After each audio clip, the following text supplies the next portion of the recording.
An elderly man named Patrick sits alone late at night in his trailer, listening to the radio. With a small glass of liquor on the table, a romantic song plays.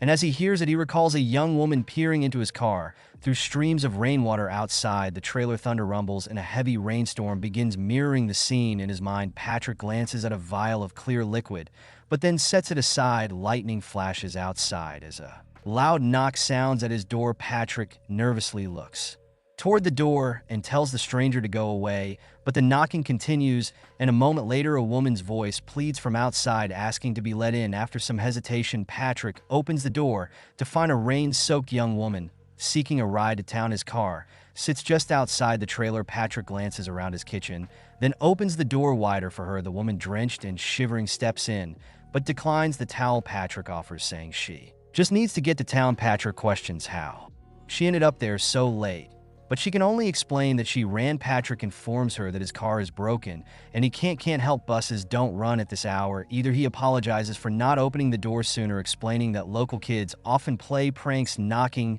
and running away. The woman notices the glass on his table. Patrick suggests she remove her wet sweater to let it dry. The woman insists she won't stay long and asks to use the phone. Patrick seems not to hear her request, instead expressing surprise at her claim that she'd been swimming at the beach. He eyes her bare, muddy feet, puzzled. The beach is far from here. He invites her to sit, as she clearly needs rest. Hesitantly, the woman takes a seat, and Patrick offers her tea. She declines again, mentioning she prefers a cigarette, but Patrick doesn't have any. Patrick places a cup of tea in front of her. She asks once more to call a taxi, mentioning she's staying nearby, but doesn't want to walk in this weather. Patrick quickly deduces she's not local. The swimming season ended long ago due to the cold, and storms like this only happen in summer. Patrick offers her some alcohol instead, but she persists with her request for a phone. He hands her some coins, explaining he doesn't have a mobile. She'd have to use a pay phone. However, it's difficult to reach as it's beyond the park gates, which are locked at night.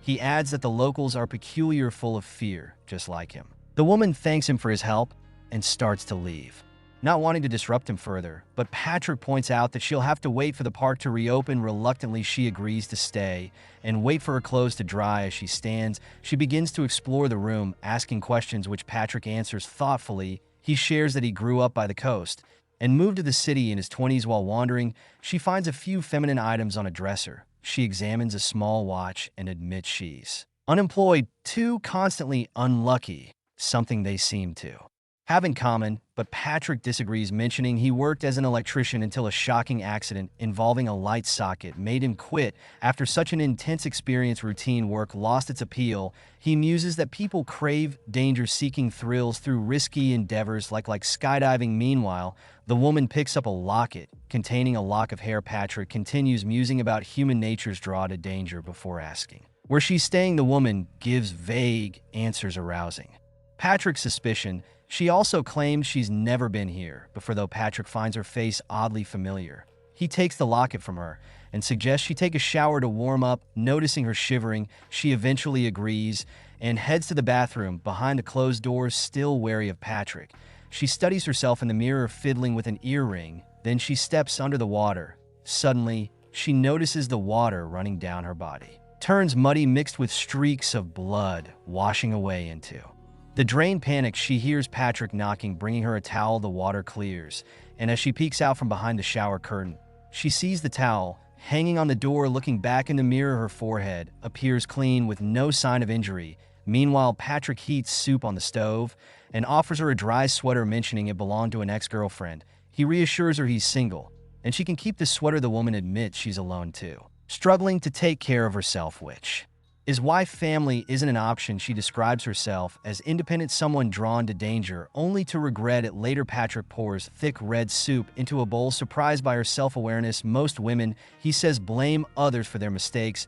She suddenly laments agreeing to stay late at work to lock the gates. This statement alarms Patrick, especially when he notices her earring. She moves to the couch with the soup while he rinses the pot, but she doesn't touch the soup. Instead, she asks about Patrick's nighttime activities. He admits he suffers from insomnia. Aging, he says, brings restless nights filled with nightmares. Unlike childhood, where even after scary cartoons, sleep came easily, he washes the pot, watching the water turn red and thick like blood. Patrick reflects on how nightmares blur with reality, filling the mind with fear. making one wish to vanish or return to innocent dreams. Lightning flashes outside again, and the woman suddenly questions how she got in if the park gates were locked. Patrick is curious to know as well. Suddenly, there's another knock at the door, and Patrick asks the woman, who might have known she was coming to him. The woman looks puzzled, insisting she didn't tell anyone. Patrick opens the door, but no one is there. Rain pours, the wind howls, and thunder crashes. He explains that the kids from the trailer park enjoy teasing him, knocking and running away. He steps back to the sink while the woman watches the door, thinking she saw him lock it earlier. Meanwhile, P discreetly pulls out a vial of some substance and stares at it. The woman notices his boots by the couch and pours her soup into them. Suddenly, the power goes out, plunging the trailer into darkness. Patrick lights a flashlight and scans the ceiling where it seems someone might be walking above. He speculates that a tree might have fallen on the power lines, meaning she'll have to stay longer. He'd check outside, but he's reluctant to wear the soup-filled boots. The woman feels awkward, admitting she let her imagination run wild with scary thoughts and now feels embarrassed. Patrick reassures her, emphasizing she's free to leave anytime. Patrick heads to check the circuit breakers, and the woman follows, using the flashlight to illuminate the way. Patrick opens the relay box, sharing a childhood story about being terrified of his father during a power outage. The woman glances down at a toolbox and suddenly notices blood on a hammer, but when she shines the light directly onto the hammer, appears dry and clean. Then she sees bleeding scratches on Patrick's back and offers to fetch first aid supplies to treat them in the bathroom. She rummages through the cabinet and finds a vial containing her other earring amidst women's accessories. Terrified, she tries to put the earring back, but accidentally drops it down the drain. She senses someone lying behind the shower curtain. With a rush of fear, she pulls it back, only to find an empty tub. Meanwhile, Patrick drifts into another memory of the range wrench car. The woman returns from the bathroom, declaring she's leaving. Patrick tries to dissuade her, suggesting she wait out the storm and inviting her to play cards. He admits he only knows one game. I doubt it. The woman, however, demands to know why he has her earring. Patrick, offended, accuses her of snooping where she shouldn't. The woman insists she was trying to make sense of what's happening and now firmly states she's leaving. She asked for the key.